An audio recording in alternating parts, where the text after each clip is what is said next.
नमस्कार मेरे प्यारे मित्रों। आज मैं आप लोगों के सामने श्रीमद् भागवत महापुराण का प्रथम स्कंद का जो है वो 18वां अध्याय लेके आई हूँ। और इस अध्याय का क्या नाम है तो राजा परीक्षित को श्रृंगी ऋषि का श्राप, है ना। तो चलिए इस कथा को जानेंगे आज हम लोग इस एपिसोड में। सूत जी जो है वो शौनक आदि ऋषियों से बातचीत कर रहे हैं और उसी बातचीत के दौरान जो है वो कथा को बता रहे हैं और वही कथा जो है वो धीरे धीरे आगे बढ़ता चला जा रहा है। तो सूत जी कहते हैं, क्या कहते हैं कि अद्भुत कर्मा भगवान श्री कृष्ण की कृपा से राजा परीक्षित अपनी माता की कोख में अश्वत्थामा के ब्रह्मास्त्र से जल जाने पर भी मरे नहीं। क्यों नहीं मरे आपको पिछले एपिसोड में पता था, मैं बता दी हूँ। क्योंकि उनको श्री कृष्ण भगवान जो है एक सुरक्षा कवच उनके गर्भ में ढक दिए थे, है ना।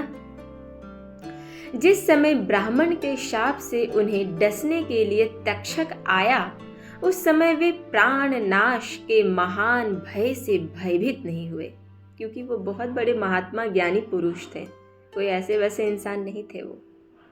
क्योंकि उन्होंने अपना चित्त भगवान श्री कृष्ण के चरणों में समर्पित कर रखा था। मेरे प्यारे मित्रों, आप भी अगर भगवान श्री कृष्ण के बहुत बड़े भक्त हो जाएंगे तो आपको भी इस संसारिक मोह माया और इस संसार से किसी भी प्रकार से आप भयभीत नहीं होइएगा। ठीक उसी प्रकार परीक्षित के साथ भी हो रहा है, क्योंकि वो पूरा अपना ध्यान, पूरा अपना चित्त, पूरा अपना हृदय भगवान श्री कृष्ण में लगाए बैठे हैं। क्योंकि उन्होंने अपना चित्त भगवान श्री कृष्ण के चरणों में समर्पित कर रखा है, इसलिए उन्हें थोड़ा भी भय नहीं। उन्होंने सबकी आसक्ति छोड़ दी। गंगा तट पर जाकर श्री शुकदेव जी से उपदेश ग्रहण किया और इस प्रकार भगवान के स्वरूप को जानकर अपने शरीर को त्याग दिया। जो लोग भगवान श्री कृष्ण की लीला कथा कहते रहते हैं, उस कथा अमृत का पान करते रहते हैं और इन दोनों ही साधनों के द्वारा उनके चरण कमलों का स्मरण करते रहते हैं, उन्हें अंत काल में भी मोह नहीं होता। जब तक पृथ्वी पर अभिमन्यु नंदन महाराज परीक्षित सम्राट रहे, तब तक चारों ओर व्याप्त हो जाने पर भी कलयुग का कुछ भी प्रभाव नहीं था। मतलब इतना डर था कलयुग को राजा से, है ना। तो जब तक उनका शासन व्यवस्था रहा तब तक कलयुग जो है वो कुछ बिगाड़ नहीं पाया। वैसे तो जिस क्षण श्री कृष्ण ने पृथ्वी का परित्याग किया, उसी समय पृथ्वी में अधर्म का मूल कारण कलयुग आ गया। अधर्म का मूल कारण क्या है? कलयुग है। जैसे श्री कृष्ण भगवान यहाँ से परम धाम को पधारे, उसी समय जो है वो कलयुग का प्रवेश इस पृथ्वी लोक में हो गया था। भ्रमर के समान सारग्राही सम्राट परीक्षित कलयुग से कोई द्वेष नहीं रखते थे, क्योंकि इसमें यह एक बहुत बड़ा गुण है कि पुण्य कर्म तो संकल्प मात्र से ही फलीभूत हो जाते हैं, परंतु पाप कर्म का फल शरीर से करने पर ही मिलता है, संकल्प मात्र से नहीं। यह भेड़िए के समान बालकों के प्रति शूर वीर और धीर पुरुषों के लिए बड़ा भीरू है। यह प्रमादी मनुष्यों को अपने वश में करने के लिए ही सदा सावधान रहता है। कौन? कलयुग। शौनक आदि ऋषियों, आप लोगों को मैंने भगवान की कथा से युक्त राजा परीक्षित का पवित्र चरित्र सुनाया। आप लोगों ने यही पूछा था और मैंने सुनाया इसी कथा को। भगवान श्री कृष्ण कीर्तन करने योग्य बहुत सी लीलाएं करते हैं, इसलिए उनके गुण और लीलाओं से संबंध रखने वाली जितनी भी कथाएं हैं, कल्याणकामी पुरुषों को उन सब का सेवन करना चाहिए। ऋषियों ने कहा, शौनक आदि जो ऋषि थे वो कहे, क्या कहें कि सौम्य स्वभाव सूत जी, आप युग युग जिए, क्योंकि मृत्यु के प्रवाह में पड़े हुए हम लोगों को आप श्री कृष्ण अमृतमयी उज्जवल कीर्ति का श्रवण कराते हैं। यज्ञ करते करते उसके धुएं से हम लोगों का शरीर धूमिल हो गया है, फिर भी इस कर्म का कोई विश्वास नहीं है। इधर आप तो वर्तमान में ही भगवान श्री कृष्ण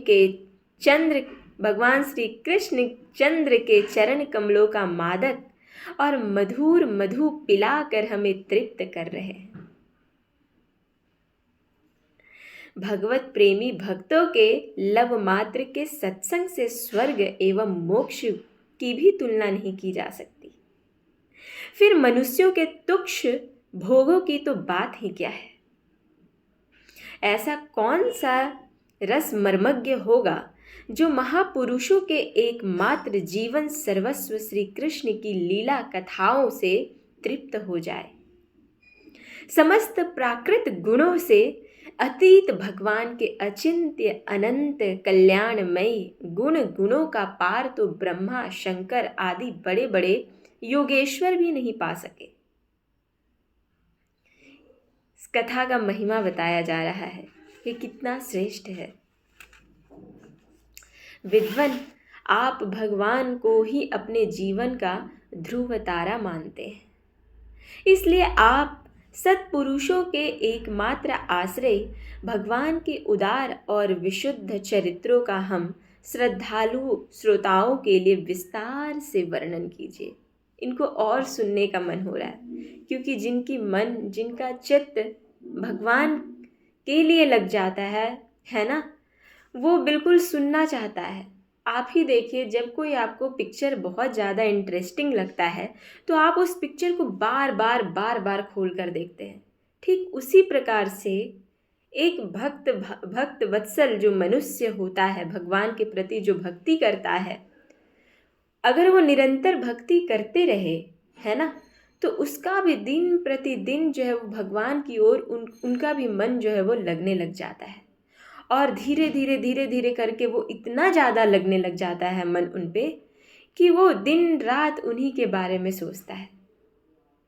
और फिर जब सोचने लग जाता है तब तो फिर क्या बात है, फिर तो कहा ही नहीं जा सकता कितना आनंद और कितना सुखमय जीवन बीतता है। भगवान के परम प्रेमी महाबुद्धि परीक्षित ने श्री सुखदेव जी के उपदेश किए हुए जिस ज्ञान से मोक्ष स्वरूप भगवान के चरण कमलों को प्राप्त किया, आप कृपा करके उसी ज्ञान और परीक्षित के परम पवित्र उपाख्यान का वर्णन कीजिए। ओहो, परीक्षित को ये बात पता था कि मैं 7वें दिन में मेरी मृत्यु होने वाली है, तो उन्होंने बिल्कुल भी उसका भय नहीं किया और वो गंगा तट के किनारे जाकर बिल्कुल वो ध्यान मग्न होके और श्री सुखदेव जी से कहा, क्या कहा कि आप जो है वो श्री कृष्ण के सभी लीलाओं का जो है वो कथा को सुनाइए, और वो उसी को सुनते सुनते वो अपने मोक्ष को प्राप्त हो जाए, ऐसी उनकी मनसा थी। तो वही यहाँ पे शौनक आदि ऋषि कह रहे हैं सूत जी से कि जो भी श्री सुखदेव जी परीक्षित को सुनाए हैं कथा, वो सभी कथाओं को विस्तार से आप कहिए, क्योंकि उसमें कोई बात छिपा कर नहीं कही गई होगी और भगवत प्रेम की अद्भुत योग निष्ठा का निरूपण किया गया होगा। उसमें पद पद पर भगवान श्री कृष्ण की लीलाओं का वर्णन हुआ होगा। भगवान के प्यारे भक्तों को वैसा प्रसंग सुनने में बड़ा रस मिलता है। बिल्कुल सही बात है। सूत जी कहते हैं, अहो, विलोम जाति में उत्पन्न होने पर भी महात्माओं की सेवा करने के कारण आज हमारा जन्म सफल हो गया है। मेरे प्यारे मित्रों, विलोम से यहाँ पे क्या तात्पर्य है मैं आपको बता देती हूँ। यहाँ पे बताया गया है कि उच्च वर्ण की माता और निम्न वर्ण के पिता से उत्पन्न संतान को विलोमज कहा जाता है। सूत जाति की उत्पत्ति इसी प्रकार ब्राह्मणी माता और क्षत्रिय पिता के द्वारा होने से उसे शास्त्रों में विलोम जाति माना गया है। इस पूरे कथा में आप सूत और शौनक आदि की जो संवाद सुन रहे, ये वही सूत हैं जो विलोमज हैं, है ना, जिनकी माता जो है वो श्रेष्ठ कुल से और जिनके पिता जो है वो थोड़े उनसे नीचे कुल के हैं, उनसे ये उत्पन्न हुए हैं। और ये देखिए, ऐसा होने के बावजूद भी ये कितने मतलब कि भगवान के प्रति इनकी प्रेम है, भगवान के प्रति इनकी करुणा है ना, कितनी भक्ति है। तो हम ये नहीं कह सकते हैं कि हम उस स्कूल के हैं तो हमें पढ़ने की अधिकार नहीं है, हम इस स्कूल के हैं तो हमें शास्त्र छूने की अधिकार नहीं है। भागवत तो ऐसा कह ही नहीं रहा है। वो तो ये कह रहा है कि आप जितना मन लगा सके, आपका उसी में कल्याण है। चलिए आगे बढ़ते हैं।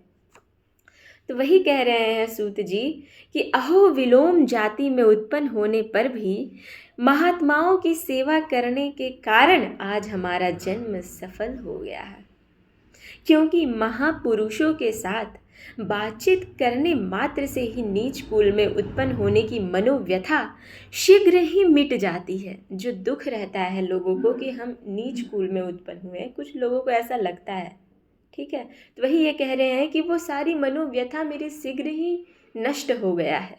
कौन कह रहे हैं ऐसा? सूत जी कह रहे हैं। फिर उन लोगों की तो बात ही क्या है जो सत्पुरुषों के एकमात्र आश्रय भगवान का नाम लेते हैं।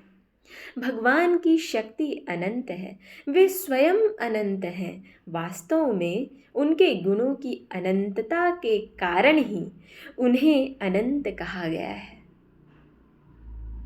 भगवान के गुणों की समता भी जब कोई नहीं कर सकता, तब उनसे बढ़कर तो कोई हो ही कैसे सकता है।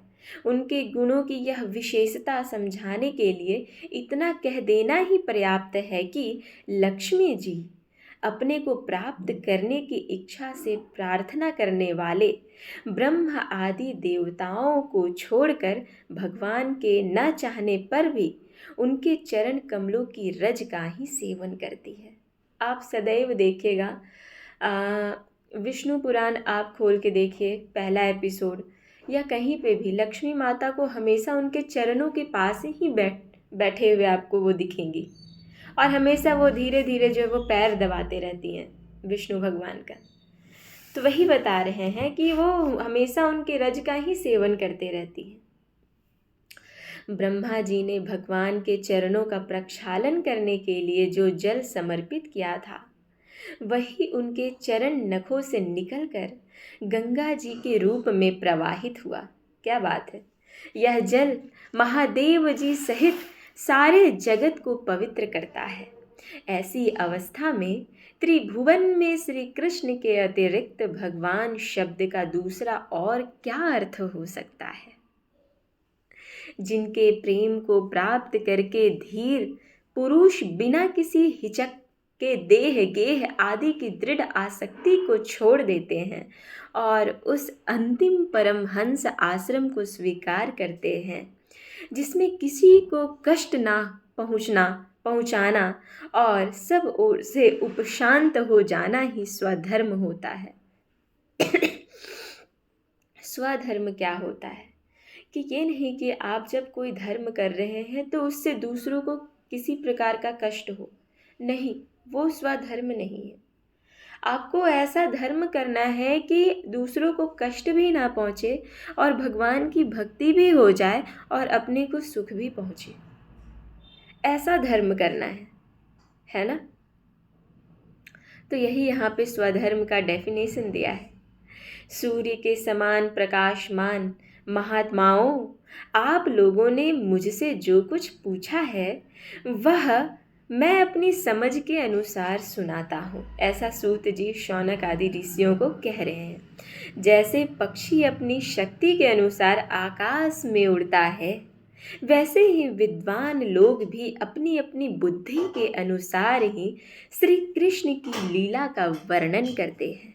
ओहो, क्या बात है! एक से एक उपमाएं हैं, एक से एक कथाएं हैं। आप बस सुनते रहिए और इस रस का पान करते रहिए। एक दिन राजा परीक्षित धनुष लेकर वन में शिकार खेलने गए हुए थे। हरिणों के पीछे दौड़ते दौड़ते वे थक गए थे और उन्हें बड़े जोर की भूख और प्यास लगी। जब कहीं उन्हें कोई जलाशय नहीं मिला, तब वे पास के ही एक ऋषि के आश्रम में घुस गए। उन्होंने देखा कि वहां आंखें बंद करके शांत भाव से एक मुनि आसन पर बैठे हुए हैं। इंद्रिय, प्राण, मन और बुद्धि के निरुद्ध हो जाने से वे संसार से ऊपर उठ गए थे। जागृत, स्वप्न, सुषुप्ति तीनों अवस्थाओं से रहित निर्विकार ब्रह्म रूप तूर्य पद में स्थित हो गए थे। उनका शरीर बिखरी हुई थी, जटाओं से और कृष्ण मृग चर्म से ढका हुआ था। राजा परीक्षित ने ऐसी ही अवस्था में उनसे जल मांगा, क्योंकि उन्हें बहुत तेज प्यास लगी थी और भूख भी लगी थी। क्योंकि प्यास से उनका गला सूखा जा रहा था। जब राजा को वहां बैठने के लिए तिनके का आसन भी ना मिला, किसी ने उन्हें भूमि पर भी बैठने को ना कहा, अर्घ्य और आदर भरी मीठी बातें तो कहाँ से मिलती। तब अपने को अपमानित सा मानकर वे क्रोध के वश में हो गए। कौन? राजा परीक्षित। शौनक जी, वे भूख प्यास से छटपटा रहे थे, इसलिए एकाएक उन्हें ब्राह्मण के प्रति ईर्ष्या और क्रोध हो आया। उनके जीवन में इस प्रकार का यह पहला ही अवसर था। ऐसा पहले अवसर नहीं आया था।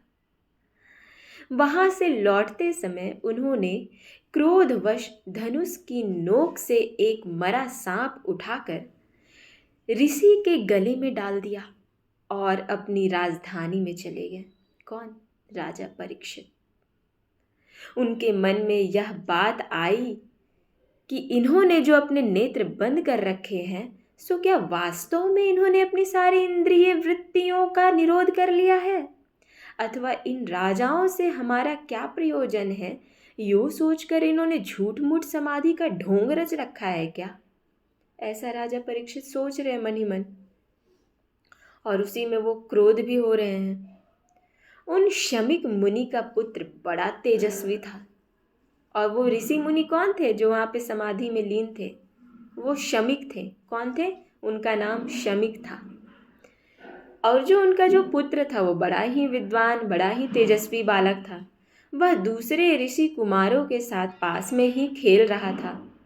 जब उस बालक ने सुना कि राजा ने मेरे पिता के साथ दुर्व्यवहार किया है, तब वह इस प्रकार कहने लगा। क्या कहने लगा वो बालक? ये नरपति कहलाने वाले लोग उच्छिष्ट भोजी कौवे के समान संड मुसंड होकर कितना अन्याय करने लगे। ब्राह्मणों के दास होकर भी ये दरवाजे पर पहरा देने वाले कुत्ते के समान अपने स्वामी का ही तिरस्कार करते हैं। ब्राह्मणों ने क्षत्रियों को अपना द्वारपाल बनाया है। उन्हें द्वार पर रहकर रक्षा करनी चाहिए। घर में घुसकर स्वामी के बर्तनों में खाने की चेष्टा और उनकी अधिकार नहीं है। अतएव उन्मार्ग गामियों के शासक भगवान श्री कृष्ण के परम धाम पधार जाने पर इन मर्यादाओं को तोड़ने वालों को आज मैं दंड देता हूं। ऐसा वो बालक कह रहा था। मेरा तपोबल देखो।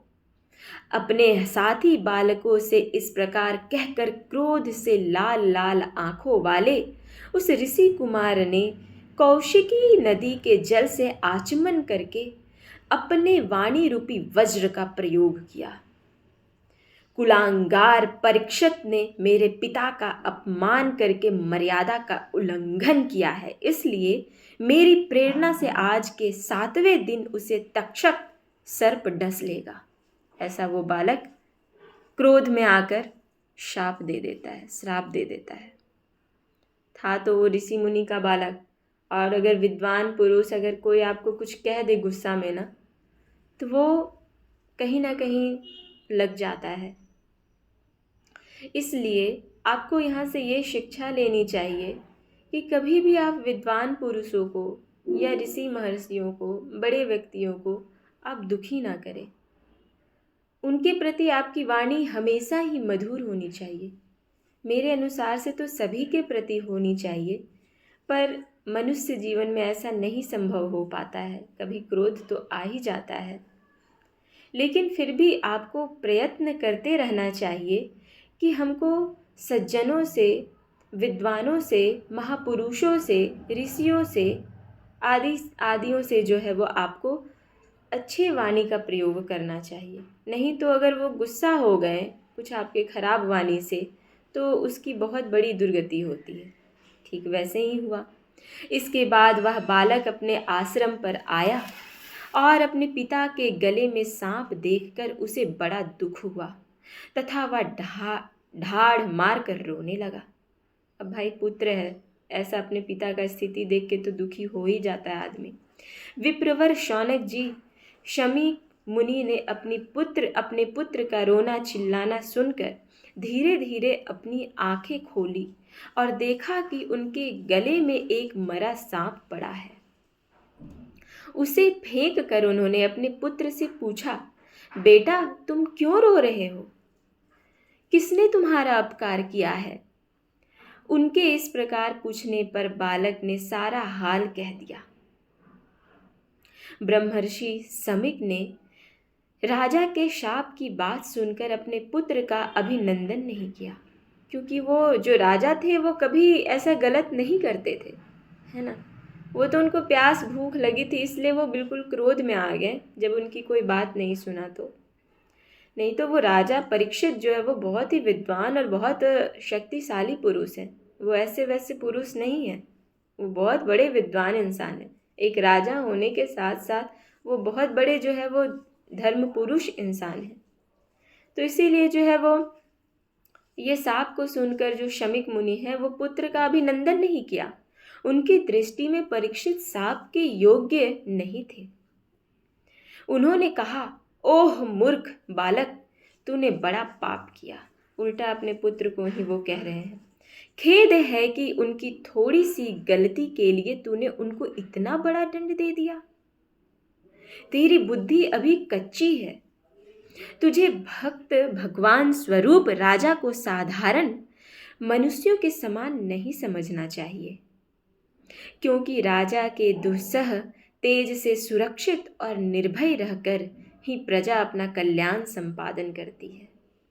जिस समय राजा का रूप धारण करके भगवान पृथ्वी पर नहीं दिखाई देंगे, उस समय चोर बढ़ जाएंगे और आरक्षित भेड़ों के समान एक क्षण में ही लोगों का नाश हो जाएगा। राजा के नष्ट हो जाने पर धन आदि चुराने वाले चोर जो पाप करेंगे, उसके साथ हमारा कोई संबंध न होने पर लुटेरे बढ़ जाते हैं और वे आपस में मार पीट गाली गलौज करते हैं। साथ ही पशु, स्त्री और धन संपत्ति भी लूट लेते हैं। इसलिए राजा का होना बहुत ही अनिवार्य है।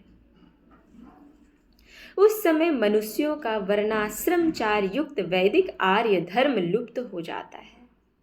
अर्थ, लोभ और काम वासना के विवश होकर लोग कुत्तों और बंदरों के समान वर्ण संकर हो जाते हैं।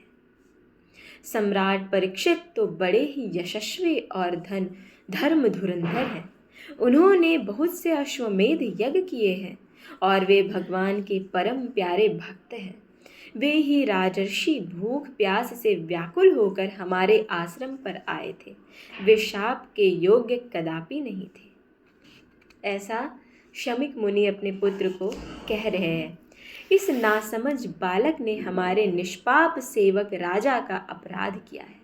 सर्वात्मा भगवान कृपा करके इसे क्षमा करे, ऐसा शमीक मुनि कह रहे हैं। भगवान के भक्तों में भी बदला लेने की शक्ति होती है, परंतु वे दूसरों के द्वारा किए हुए अपमान, धोखेबाजी, गाली गलौज, आक्षेप और मारपीट का कोई बदला नहीं लेते। महामुनि शमीक को पुत्र के अपराध पर बड़ा पश्चाताप हुआ। राजा परीक्षित ने उनका अपमान किया था, उस पर तो उन्होंने ध्यान ही नहीं दिया। शमीक मुनि इस पर तो ध्यान ही नहीं दिए कि राजा परीक्षित जो है वो मेरे पे अपमान किए, क्योंकि शमीक मुनि जानते थे कि परीक्षित कितने बड़े धर्मात्मा हैं। उनके ना रहने से राज्य में उथल पुथल मच जाएगा, ये सारा कुछ शमीक मुनि को पता था। इसलिए वो तनिक भी क्रोध में नहीं आए, जबकि उनके साथ तो कहीं ना कहीं गलत हुआ ही, लेकिन फिर भी उनकी गुणवत्ता को लेकर वो इतने ज़्यादा विश्वासी थे कि उनको दुख नहीं पहुंचा। राजा परीक्षित जो उनका अपमान किया था उस पर तो उन्होंने ध्यान ही नहीं दिया। महात्माओं का स्वभाव ही ऐसा होता है कि जगत में जब दूसरे लोग उन्हें सुख दुख आदि द्वंद्वों में डाल देते हैं तब भी वे प्रायः हर्षित या व्यथित नहीं होते। ये महात्माओं की गुण है, क्योंकि आत्मा का स्वरूप तो गुणों से सर्वथा परे है। ओह, क्या लाइन है। महात्माओं का स्वभाव ही ऐसा होता है कि जगत में जब दूसरे लोग उन्हें सुख दुख आदि द्वंद्वों में डाल देते हैं तब भी वे प्रायः हर्षित या व्यथित नहीं होते, क्योंकि आत्मा का स्वरूप तो गुणों से सर्वथा परे है। बात तो बिल्कुल सही कहा है मेरे प्यारे मित्रों। आपको सुख दुख का अनुभव भी तभी तक होगा जब तक इस सांसारिक बंधनों में आप पड़े रहेंगे, जब तक आप जो है वो मोह माया में फंसे रहेंगे। जैसे ही आप उस ईश्वर को प्रार्थना याद करने लगेंगे, स्मरण करने लगेंगे, उनकी भक्ति करने लगेंगे, वैसे ही आपको कोई भी सुख दुख का पता नहीं चलेगा। तो मेरे प्यारे मित्रों, आपको भी ऐसा ही प्रयास करना है अपने जीवन में। ये कथा यहीं पे समाप्त होता है। लिखा हुआ है, इति श्रीमद्भागवते महापुराणे पारमहंस्यां संहितायां प्रथम स्कंदे विप्रशापोपलम्भनं नामाष्टमोऽध्यायः समाप्तः। नमो नमः। ओम।